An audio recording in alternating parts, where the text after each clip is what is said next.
del año 2022. Gracias por estar con nosotros a esta hora.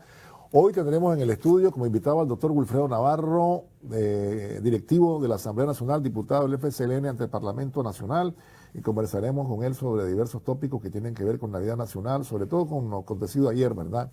En el acto de homenaje al comandante Carlos Fonseca Amador, ¿verdad? El jefe de la revolución, el fundador del Frente Sandinista. La calidad de sus enemigos, pero bueno, bienvenido. Doctor, estuvo usted ayer en la Asamblea Nacional, en el homenaje, en la sesión que rindió homenaje al comandante en jefe de la Revolución Sandinista. Estuvo usted también depositando una flor para Carlos. Vimos ahí a directivos de la Asamblea Nacional, también diputados. Toda la directiva. Toda la directiva estuvo ahí. Y después todos vimos a través de la pantalla de los televisores, que era una conexión cadena nacional, también el acto que tuvo lugar luego en el Los Palmes con esa gran cantidad de muchachos y muchachas, pues chavalos comprometidos de la juventud sandinista. ¿Cuál es la síntesis que puede hacer al respecto, doctor? Bueno, yo pienso que para sirios y troyanos, para todos los nicaragüenses, cada día la percepción y la dimensión de Carlos Fonseca se agranda, porque cuando se descubre las facetas y el pensamiento de Carlos, te das cuenta de que lo que está sucediendo en Nicaragua es la proyección de ese pensamiento de Carlos, el bienestar para el pueblo, las transformaciones, el rompimiento de las desigualdades profundas que existían, que los beneficios del gobierno y del poder político tienen que ser para beneficiar a las grandes mayorías. Y Carlos, en su pensamiento, en su visión, es el mensaje que envía.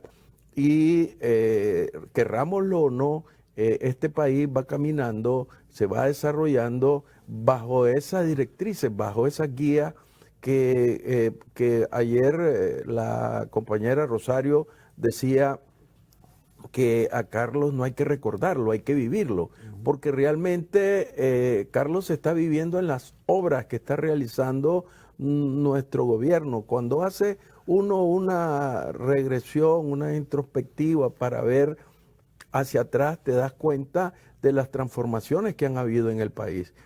Cuando viene gente aquí que viene encandilada por la propaganda nefasta que se hace a nuestro país afuera, y viene y cree que aquí nos estamos comiendo vivos, y cuando viene se encuentra con la paz, la tranquilidad. Alguien me decía, un amigo que vive en Europa, me dice, puchi, que estas carreteras, algunas están mejor que las mismas que existen en Europa, porque yo le demostré pues las panorámicas de las nuevas carreteras, de las transformaciones que hay. Un país como Nicaragua, que llegue a tener casi el 99.40 de conexión eléctrica, cómo se ha llevado el agua potable a lugares que nunca se pensó, y las transformaciones sociales que se hacen. Hoy está cerrando el año con más de 7,000 viviendas construidas y proyecciones de más de 10,000, 15,000 para el próximo año. Cuando tenés en puertas la construcción de un aeropuerto que va a darle servicio a casi 4 millones de pasajeros, que va a ampliar la capacidad de carga y que van a poder venir a este país aviones que nunca habían venido. Cuando ves el proyecto ferrocarrilero que ya está ahí, es decir, vamos a tener ferrocarril Managua, Masaya, Granada, que es un viejo sueño que en el gobierno de Violeta Chamorro fue desbaratado y destruido, hasta los durmientes, los rieles los vendieron. Entonces se está reconstruyendo y se está potencializando el rostro de Nicaragua, y este ferrocarril no para ahí. Se va a construir un ferrocarril Managua-Corinto, pero el sueño más grande que se está cumpliendo es Corinto-Bluefield, o sea, un canal seco que va a unir prácticamente el Pacífico con el Atlántico, y eso juntarlo con el puerto de aguas profundas que ya el financiamiento está en el BESIE y que va a ser una realidad en los próximos años. Entonces, vos te das cuenta que esa visión de Carlos, esa visión de construcción de un futuro mejor para los nicaragüenses es lo que se está construyendo en Nicaragua. Y si a eso le sumás la potencialización de la economía que se va a lograr con el acuerdo de libre comercio con China, donde vamos a tener acceso a un mercado de más de 1.200 millones de personas y que estamos recibiendo beneficios directos. Se piensa instalar en Nicaragua el próximo año más de 200 empresas en China, en el ámbito de la construcción, en el ámbito del turismo, en el comercio, etcétera.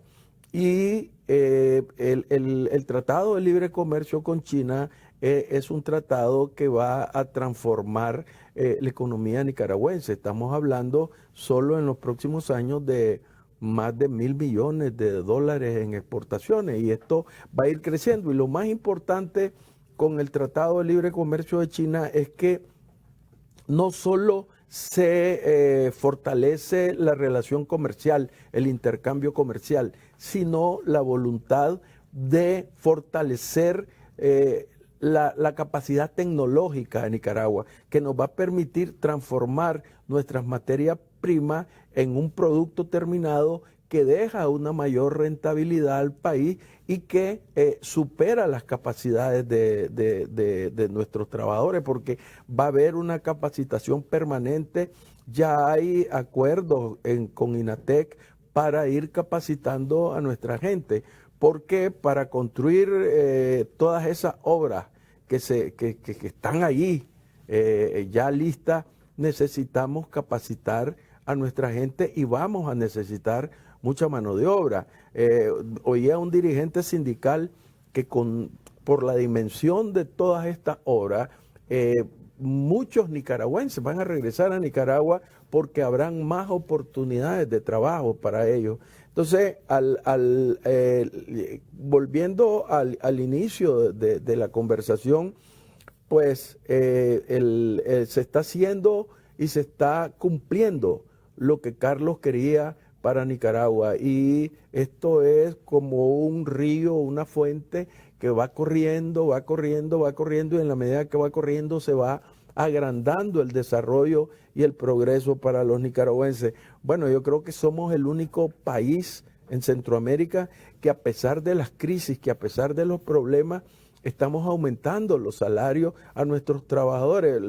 La crítica de los agoreros del desastre, de los agoreros de la muerte, de los vampiros, como dice Rosario, chupasangre. Los chupasangre, pues cualquier cosa que hagamos va a ser criticada. Pero a nosotros lo que nos interesa es lo que piensa el pueblo, la gente que le está llegando el progreso y el desarrollo a su territorio, donde se están construyendo carreteras, donde se están construyendo centros de salud, hospitales.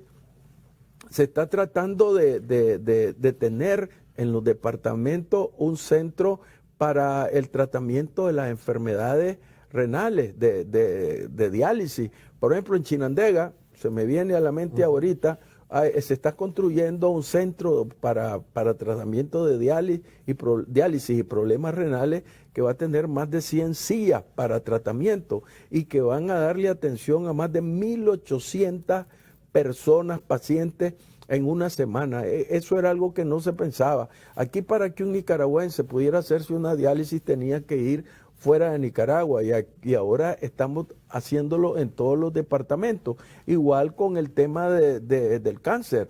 ¿Cómo se llaman esos aparatos que ya hay 4 o 5 aquí en Nicaragua? Acelerador lineal, sí, para enfrentar el cáncer.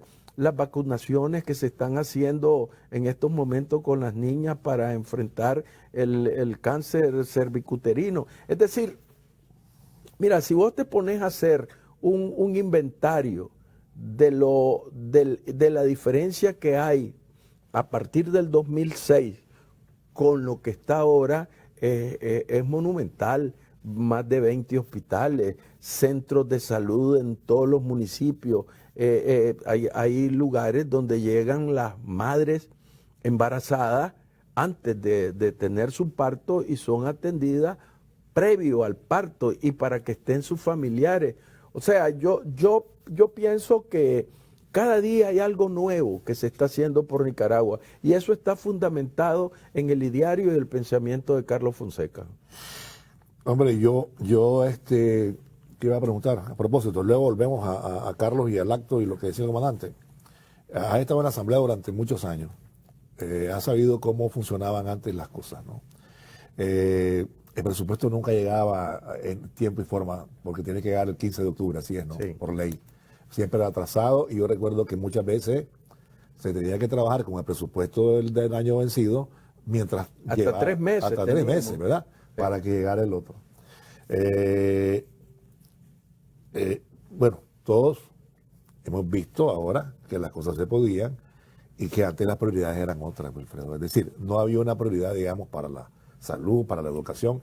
Sacrificaban toda esa parte, digamos, para los asuntos de los grandes salarios y para otras cosas, pero nunca centraron la atención en la parte social. O en la misma carretera, y se hacían una carretera, la hacían de 2 pulgadas, cuando estaban de 6, 2 pulgadas y después a los 3 meses se la robaban, pues. Sí, se la robaban. La carretera estaba proyectada para 6 metros, se robaban medio metro a cada lado. Sí, correcto. Era entonces te digo, pues, era un asunto de voluntad, no un asunto de posición. Mira, a partir de que han cambiado las cosas, se han logrado unas grandes realidades para el país. Por ejemplo, el año pasado tuvimos la proeza en Centroamérica y en muchas partes de América que nuestro presupuesto estuvo financiado totalmente con los recursos fiscales, con la aportación fiscal de los nicaragüenses. Y eso es una buena noticia. No es que despreciemos el apoyo internacional, pero demostró la fortaleza de nuestra economía y más que nada la confianza de los nicaragüenses que están pagando sus impuestos porque saben que se van a invertir en progreso y en desarrollo. El presupuesto de este año, del 2024, entiendo que el 85 o el 90% también está financiado con los recursos propios, recursos de las recaudaciones. Y el otro mínimo, un 10-15%, es prácticamente financiamiento externo, contrario a lo que sucedía en el pasado, donde prácticamente las recaudaciones eran deficitarias y la mayor parte del financiamiento del presupuesto se lograba vía préstamos internacionales, que eso implicaba más endeudamiento para el país. Y ahora la matriz se ha cambiado, como se ha cambiado la matriz energética.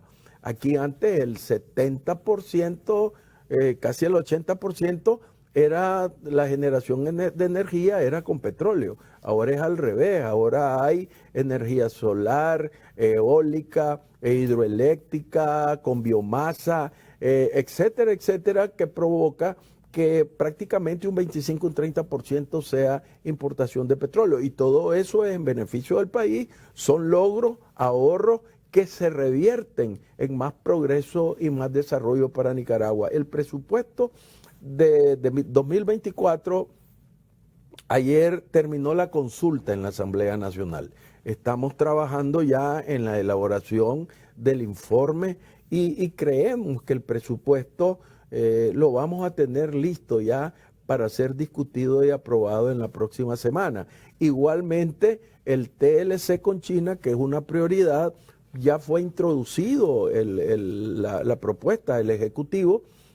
Hoy entiendo que abrimos la consulta para el TLC porque queremos en la próxima semana o en la subsiguiente ya tener listo, aprobado el TLC con China y el presupuesto. Son dos buenas noticias para el país porque estamos afianzando y garantizando el desarrollo económico del país y garantizando los recursos para el desarrollo de Nicaragua. Por ejemplo, en el caso de las universidades, estamos hablando que se van a recibir 2.000 millones de córdobas más fruto del 6% del presupuesto. Eso es para fortalecer la capacidad educativa de las universidades.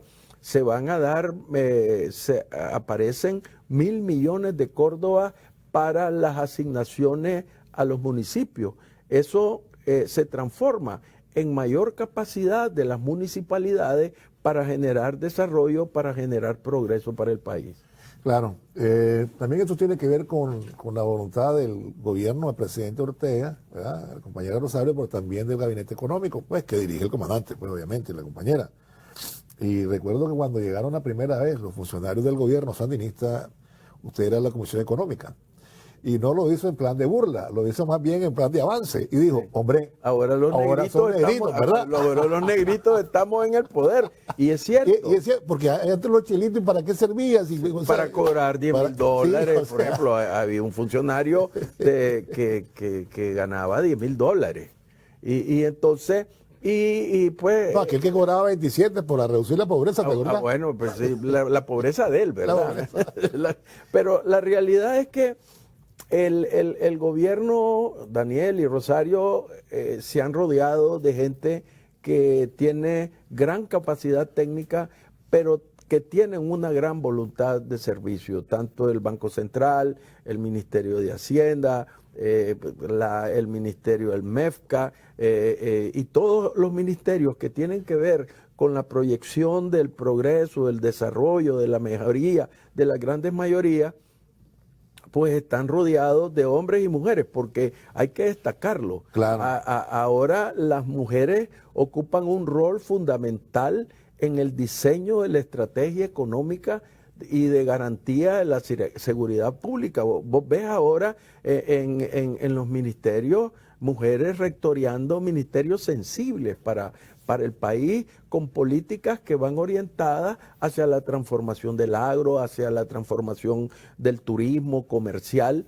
Y en el tema de la seguridad pública te encontrás que cada día el rol de la mujer es más determinante en cuanto a estar dirigiendo desde puestos clave cuestiones que tienen que ver con la garantía de la seguridad ciudadana. Y en todos los rubros vos te encontrás con gente que tiene gran capacidad, por ejemplo, la gente que está al frente de todo lo que tiene que ver con la energía eléctrica. Estamos logrando llevarle energía a los lugares más recónditos y no solo en los lugares donde no se puede llegar con los cables eléctricos, con los transformadores, pues ahí están los paneles solares, ahí está la energía eólica. Entonces, son saltos cualitativos y cuantitativos que ha hecho nuestro gobierno en la transformación de la sociedad, porque lo que está sucediendo aquí es que estamos transformando la sociedad en beneficio de todos, no en beneficio de unos cuantos. Y ayer el comandante inició su discurso diciendo que hay patria porque hemos defendido nuestra soberanía. Y eso es determinante porque hay también una voluntad política de garantizarle al ciudadano la paz social para que pueda desarrollarse. El presidente del Banco Central decía hace algunos días que nuestra economía, la economía nicaragüense está en expansión, está en transformación y que eso lleva a mayores inversiones y a mayor transformación tecnológica en el país. Y aquí tenemos que se había hecho, cómo se ha acelerado el ritmo del potencial económico del país, que al principio del año yo me acuerdo que se hablaba de un crecimiento del 2.5 al 3%. Ahora, los estimados, que son estimados conservadores, el crecimiento en el año va a ser del 4%. Y se espera más, según el Banco Central, porque los estimados están hasta agosto de este año. Y la capacidad productiva y la dinámica económica ha sido mayor en estos meses.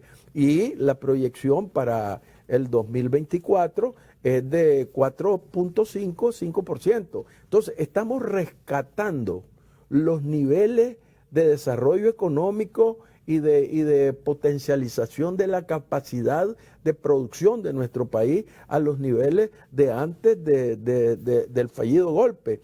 Que yo a veces me pregunto, ¿qué hubiera pasado si estábamos teniendo rendimientos de 8, 10% antes del golpe, si no hubiera habido esa barbarie que se dio, que prácticamente trató de destruir la economía? Si estábamos en 8 o 10%, ¿cómo estaríamos hasta ahora? Y es una hazaña económica el hecho que con el fallido golpe que produjo miles de millones de destrucción, después viene la pandemia, después vienen los huracanes y nosotros, todos los países con crecimiento económico bajo cero, nosotros repuntamos prácticamente después de esos jinetes del apocalipsis que yo le llamo, repuntamos con crecimientos positivos, dando un ejemplo de sanidad económica, de sanidad fiscal y de sanidad financiera, que es un ejemplo para América Latina y que lo reconocen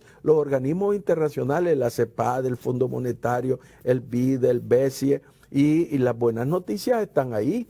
Ya está aprobado el financiamiento para el ferrocarril por parte del BESIE, y eso es lo que le arde y les duele a nuestros enemigos, porque a nosotros no nos están haciendo los organismos internacionales por la cara bonita de nuestro gobierno que nos estén entregando los financiamientos para la obra. Lo que pasa es que somos un ejemplo en cumplimiento del pago de la deuda, en cumplimiento de los proyectos, en transparencia. No nos han podido hacer ningún señalamiento como se hacía en los otros gobiernos, y entonces somos un ejemplo, y como ejemplo estamos a la vanguardia en cuanto a la recepción de créditos. Costa Rica ha tenido problemas para obtener financiamientos del BESIE por los malos manejos que han habido. Con Nicaragua, todos los proyectos que tenemos con el BESIE, con el Banco Mundial, van al centavo, funcionan como reloj,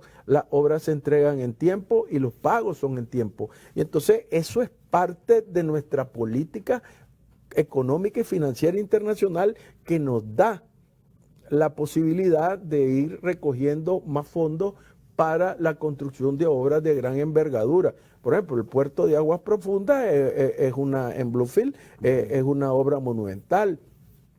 En la construcción del ferrocarril, con China ya se contrataron una serie de proyectos hidroeléctricos como Tumarín y otro proyecto más.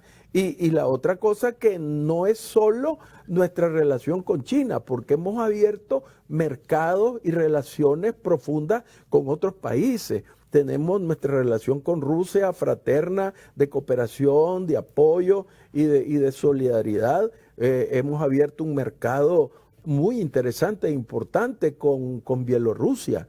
Aquí ya vamos a tener equipos y maquinaria bielorrusa. ¿Quién no conoce el tractor Belarus? Sí. Y yo acabo de estar en Bielorrusia y tuve la oportunidad de estar en la fábrica Belarus. Eso es un monstruo, y un monstruo en tecnología, porque no solo producen tractores, producen equipos, camiones, maquinaria para la agricultura, y son de tecnología de punta. Y la otra cosa que es interesante es nuestra relación que estamos profundizando con la India. La India nos está apoyando con proyectos tecnológicos energéticos, y nosotros en nuestra relación internacional no vemos cuestiones de diferencias políticas ni criterios de desigualdad. Lo que hacemos es hacer la relación solidaria, y por eso estamos tratando de ser parte de los BRIC, porque en los BRIC no es como la relación comercial con Estados Unidos o con los europeos, que te dan un pelito y se te quieren llevar la mano. En los BRIC la realidad lo que hay es más solidaridad, más apoyo entre los pueblos, y que se quiere garantizar que los pueblos llamados del tercer mundo tengan una oportunidad de desarrollo. Claro, vamos de nuevo a la pausa, pero cuando regresemos quisiera que habláramos un poco sobre lo que mencionaste al inicio, y es el valor de la paz que tanto destacaba el comandante Ortega como la compañera vicepresidenta Rosario Murillo. Sin la paz no hay nada. Vamos a la pausa, ya regresamos.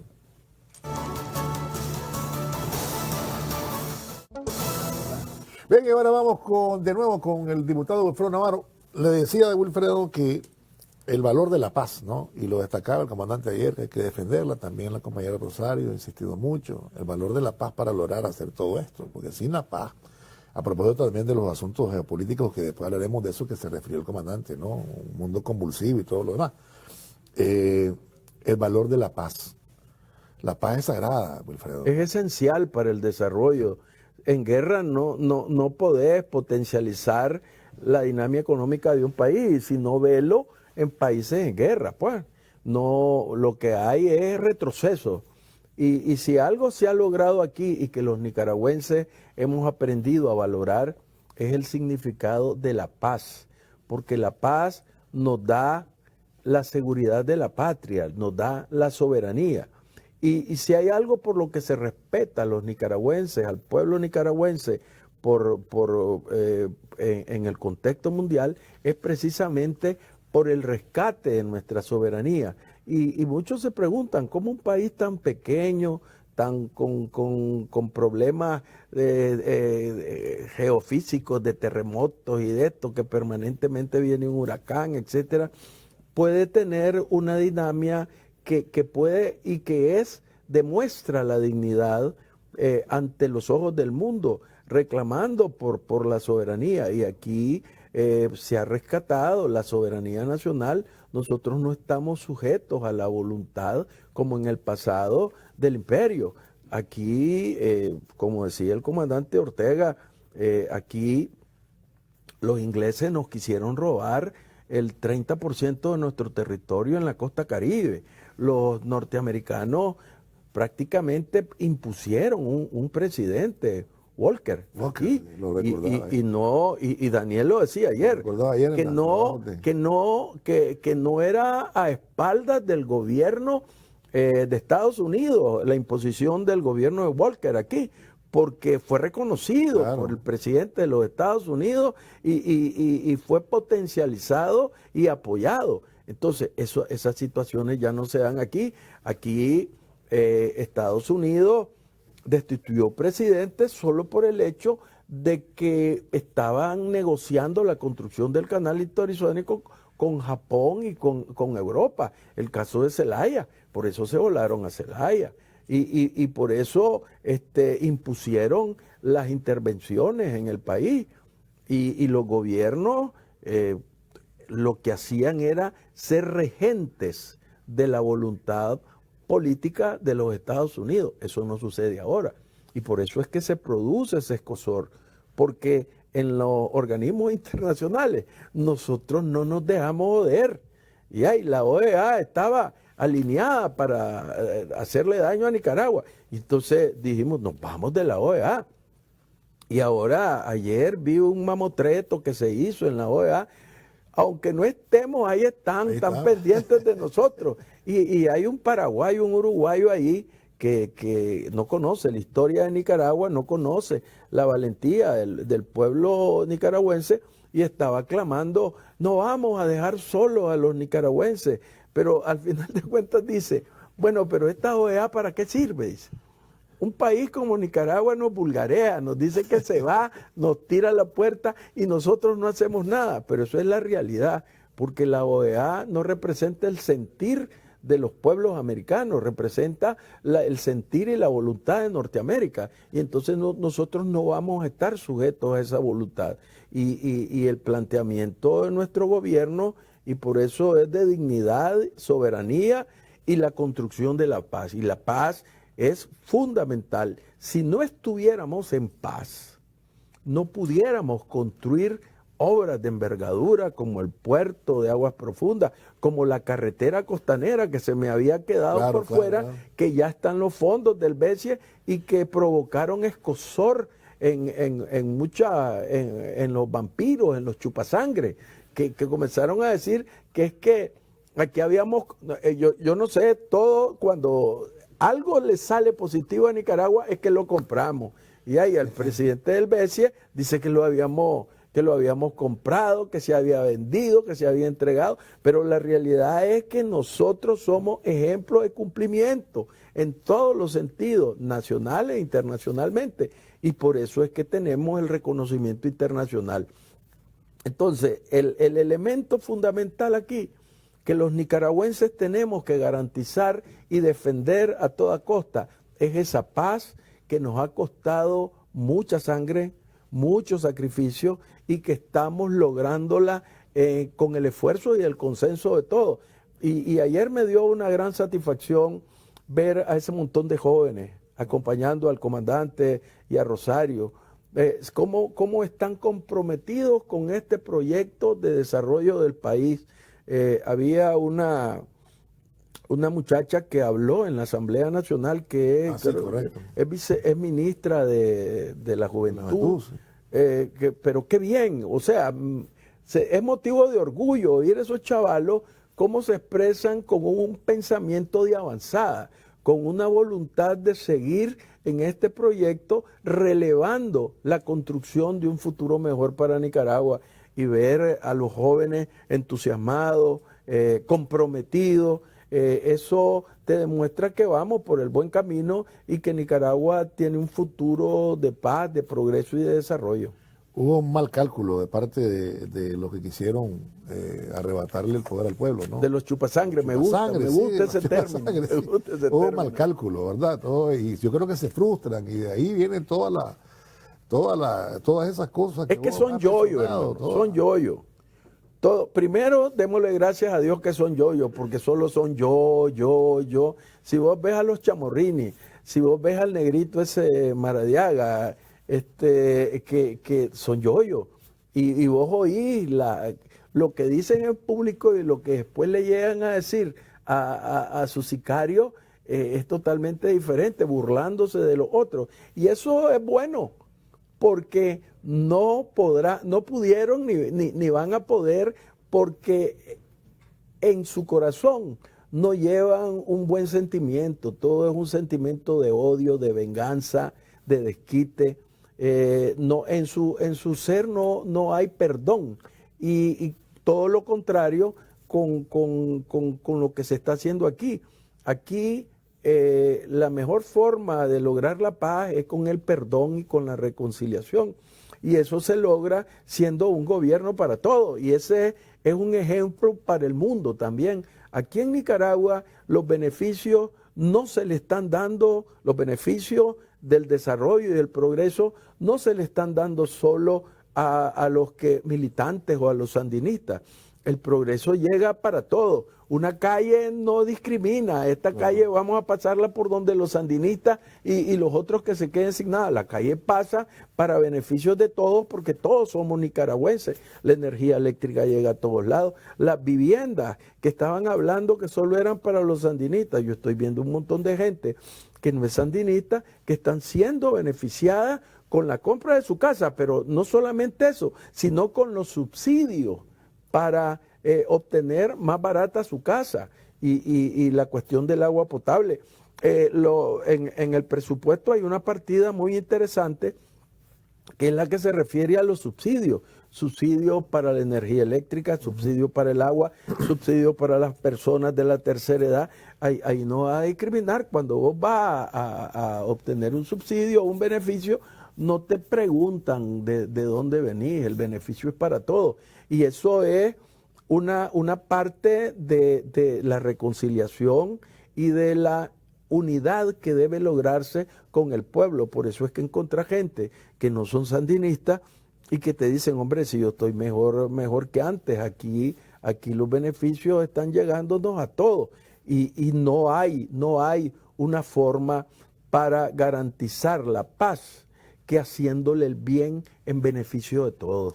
Ahora, hablaba también el comandante, ya para ir finalizando, el tiempo nos está alcanzando, de los aspectos geopolíticos, de la intervención de Estados Unidos en esta situación de Israel y Palestina, también se refería a Rusia, a Ucrania, y bueno, expresaba solidaridad con la gente que está muriendo, bueno, no solamente la gente de Palestina, también la gente de Israel. La protesta se refería, que estaba pidiendo que que Netanyahu cesara de sus funciones, ¿no? Por el asunto Sí.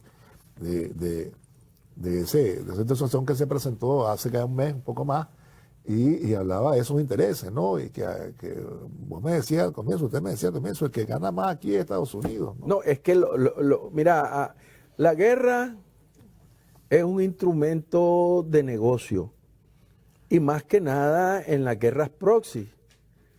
Las guerras proxy son aquellas, la guerra que vos le montás, una guerra usando a alguien a otro país y le das armas, le das municiones, etcétera, y vos estás ahí en palco mientras los echás a pelear y estás desangrando a dos países. Y eso es lo que sucede con Estados Unidos. Daniel hizo un análisis bien interesante de la crisis mundial provocada por los dos focos de violencia más visibles que hay, porque hay otros focos de violencia Claro, en claro. África, en Asia, en la misma Europa, pero los focos de violencia más trascendentes está la guerra de Ucrania y el genocidio que se está cometiendo con los palestinos. En ambos, el gran ganador es Estados Unidos, porque él es el que les vende las armas. Aquí los perdedores son los europeos. Alemania tiene un decrecimiento de casi el 2% de su economía. Los ingleses también la están viendo a palitos, los franceses, los mismos italianos, porque sirvieron de comparsa a Estados Unidos en la provocación a Rusia, usando a Ucrania, y ahora están en un callejón sin salida. Pero el que ha hecho los grandes negocios es la industria militar norteamericana, que ahora está teniendo la entrega de esas armas a Ucrania, está teniendo sus repercusiones. Ya las armas que Estados Unidos dio a Ucrania ya se están usando en el conflicto y en el genocidio palestino. Ya están viendo que están llegando armas modernas que se le dieron a Ucrania, y el gran responsable de la guerra es Estados Unidos. Israel no hubiera tomado la decisión que tomó de masacrar al pueblo palestino si no ha sido con la autorización de Estados Unidos. Y es una barbarie, y lo decía el comandante, es lastimoso los muertos, Sí, claro. del lado de Israel El lado de y Palestina. el lado de Palestina, pero hay una desproporción.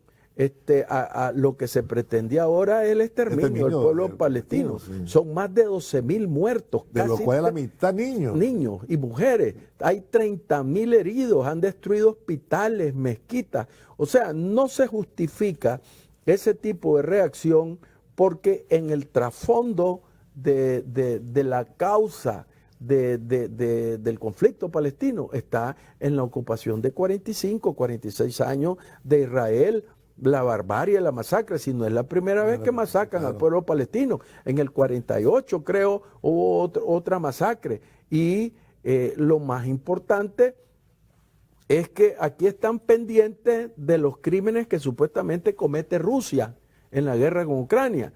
Pero aquí, a vista y paciencia del mundo, de la OEA, de la ONU, donde se mira cómo masacran a los niños, son camionadas, los sacan por camiones a los niños muertos, y nadie habla de delitos de lesa humanidad ni crímenes de guerra, porque es Estados Unidos que está apoyando a Israel. Lo que nosotros deseamos es que termine el conflicto, pero para que termine el conflicto debe de dársele la existencia al pueblo palestino, a su autonomía y a su independencia. Ahorita Israel está diciendo que va a controlar la mitad de Gaza. correcto. Si eran 300 kilómetros, si controla la mitad, solo está dejando 150 kilómetros para el Estado palestino. Y eso no puede ser. Si el Estado invasor, el Estado agresor es Israel. Y porque Israel fue creado por Gran Bretaña cuando los implantó en el pueblo palestino, porque ahí estaba asentado el pueblo palestino. Pero esta es una discusión de geopolítica que dejémosela a los que se enredan. Bueno, Pero la además- realidad- pero además la realidad es que hay doble rasero, ¿no? Porque mientras acusan a uno, falsamente inclusive, no miran su propia cola. Y son los Estados Unidos los que han estado insistiendo en que no al cese al fuego, pues. Sí, pues, y después se ponen a decir, vamos a darle un poquito de pero es ayuda. una barbarie. Sí, claro, un poquito de ayuda humanitaria. Oíme, pero es una, así, mientras le dan armas. Designan 4 millones de Sí, dólares para ayuda humanitaria para Palestina. ¿Y le Pero dan a destinan Ucrania?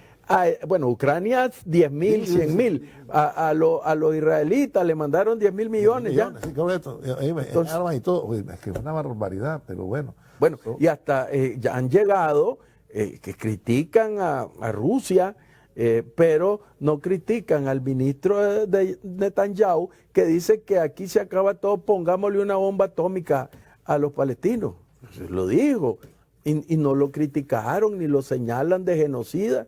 Sí. Lo que pasa es que hay que diferenciar a los judíos de los sionistas. El sionismo es una teoría política de exterminio para el pueblo palestino y eso no se puede permitir si la resolución de la ONU dijo que tenían que existir 2 estados y es lo que menos se está haciendo. Y no, es que nunca han cumplido con las resoluciones, ¿verdad? Inclusive con el mundo los ha condenado y nada. Y por otro lado también el comandante se refirió a otra realidad que son los neonazis, ¿no? Los neonazis también, el neofascismo. El nazismo sionismo. Sí, entonces es una cosa que también está ahí en el mundo y todo tiene que ver también con que el mundo ya está cambiando, ha cambiado, pues ya no es lo mismo, ya no es unipolar, no se trata de solamente los Estados Unidos, ¿verdad? Y su comparsa. Su comparsa, sí, porque bueno, con la caída de la Unión Soviética dijeron, ahora soy solo yo aquí en el mundo. Yo le agradezco, diputado, gracias por haber estado con nosotros y habernos acompañado esta mañana. Le agradezco mucho por su A la orden, aquí estamos. Vamos a irnos a la pausa, no se vayan, ya volvemos.